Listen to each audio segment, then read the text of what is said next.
This is 9 Minutes with Syrone Campbell. We have completed segments 13, the topic of belief. Now we will begin segment 14, A, B, and C, the topic of atheism. Our minds may not be dependable. That some have said. We ourselves may be an illusion, that we are not certain if life itself is a reality. Therefore, they say, if we are an illusion, then so is God. There is an awful lot to digest on that presented plate. Addressing this rather quickly may leave indigestion in the gut. I, therefore, refer you to the book, The God Conversation. Let me give a topic overview here to include illusion. Walk into a nice restaurant alone. Order fish, pasta, and vegetables. As you begin to eat, tell yourself to imagine this other illusionary plate of food. If, as is suggested, our world is an illusion, the evaluation must take place in some other dimension. This other dimension would be necessary to touch, contrast, and compare. Should this comparative dimension fail to actualize as your plate of food, perhaps in the holographic format or other mental imagery, it means that the real plate that you are eating is instantiated. If your brain, any brain, cannot tell you, how would anyone know? Cutting your last piece of fish, you slip and nick your finger. You bleed.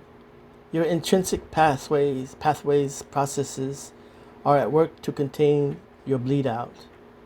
Your waiter interrupts you and interrupts your reflections to bring you a pressure bandage and present you with the bill for the meal. You apply the bandage and feel relief. You look at the plate you just ate. You belch. It was delicious. You walk out of the restaurant. What more reality do you need? One good reason non-believers are not motivated or excited about this idea of God is the following. The atheist's strongest argument is this: with the state of death, destruction, and turmoil in the world, where is God?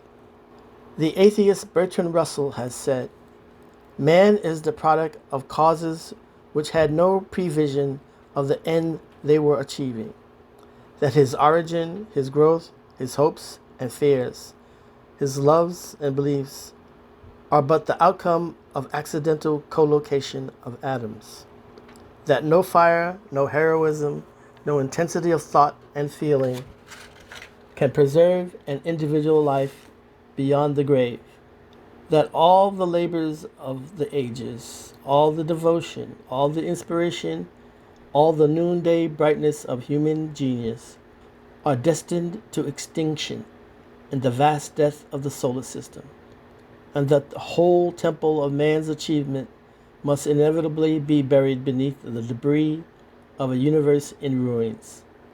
All these things, if not quite beyond dispute, are yet so nearly certain that no philosophy which rejects them can hope to stand. In his essay, A Free Man's Worship, from Bertrand Russell, an assumption, a belief, and a choice is exercised. The assumption is that Bertrand's particular belief about the world holds correct knowledge. This belief is flawed, so it is a bad choice. Although the philosophical license in the piece allows for the connection to be analogous, our world will be undone by our own doing and not by the weight of the crumbling galaxy billions of years hence. Yes, our own greed and short-sightedness will be our universe in ruins. The only question is, why is the most intelligent species on the planet bent on self-destruction? Thank you for listening. Reach me at syronecampbell.wordpress.com.